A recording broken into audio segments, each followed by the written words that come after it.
పెద్దపల్లి జిల్లా గోదావరి కనిలోని గంగానగర్ గోదావరి నది తీరం ఒడ్డున వెలసిన సమ్మక్క సారలమ్మ వనదేవతల జాతర సందర్భంగా రామగుండం ఎమ్మెల్యే మక్కన్ సింగ్ రాజ్ ఠాకూర్ సతీ సమేతంగా పాల్గొని అమ్మవార్లను దర్శించుకుని మొక్కులు చెల్లించుకున్నారు. దర్శనార్థం వచ్చే భక్తులకు ఆయురారోగ్యాలతో పాటు సుఖ సంతోషాలు ప్రసాదించాలని, వారి పిల్ల పాపల్ని చల్లగా చూడాలని వనదేవతలకు మొక్కులు చెల్లించుకున్నారు.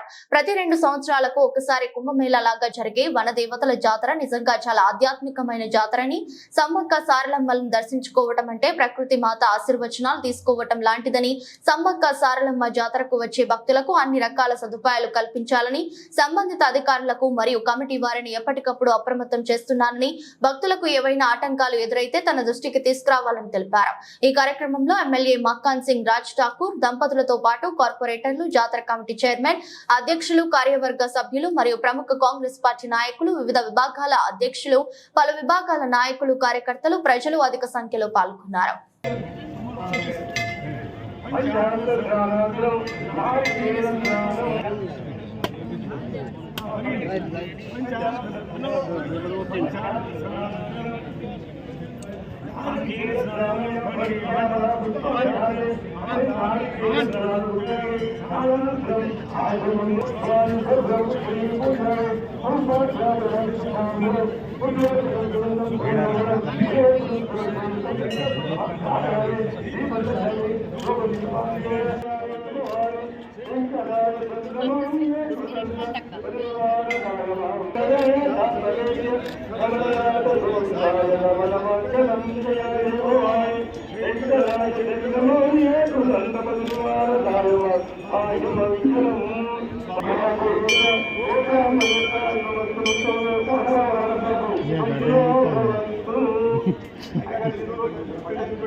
మరి ఈరోజు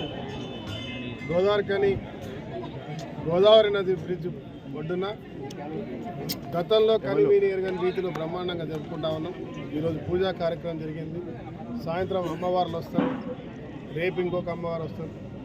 అదే మాదిరిగా జనగామ నుంచి తీసుకొచ్చేటువంటి ఒక సాంప్రదాయాన్ని ఘనంగా చేసి పెట్టే ఆ కార్యక్రమాన్ని కూడా మరి నిర్వాహకులు, పోలీస్ సిబ్బంది, మరి అదే మాదిరిగా సింగరేణి పూర్తి స్థాయిలో దీంట్లో అధికారులు తమ సమయాన్ని కేటాయించి, తర్వాత జనగామ గ్రామ భక్తులు, అదే మాదిరిగా అక్కడ ఉన్నటువంటి ఇన్ని రోజులు కాపాడుతున్నటువంటి మొదటి నుంచి సాంప్రదాయంగా వస్తున్నటువంటి వారు అందరూ, ఎన్టీపీకి సంబంధించిన అధికారులు ప్రతి ఒక్కరు కూడా నిమగ్నమై ఘనంగా జరుపుతూ ఉన్నారు.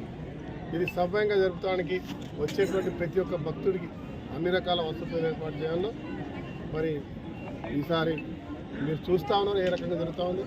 ఇదే మాదిరిగా గోలివాడలో బ్రహ్మాండమైనటువంటి ఏర్పాట్లు ఒకదానికి మించి ఒకటిగా చేసాం.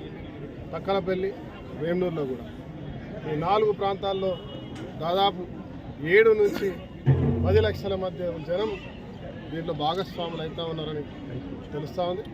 ఎవరికి ఏ ఆపద లేకుండా, ఎవరి ఇబ్బందులు లేకుండా ఏర్పాట్లు పర్యవేక్షిస్తూ ఉన్నాం.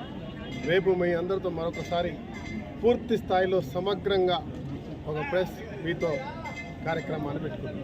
ధన్యవాదాలు.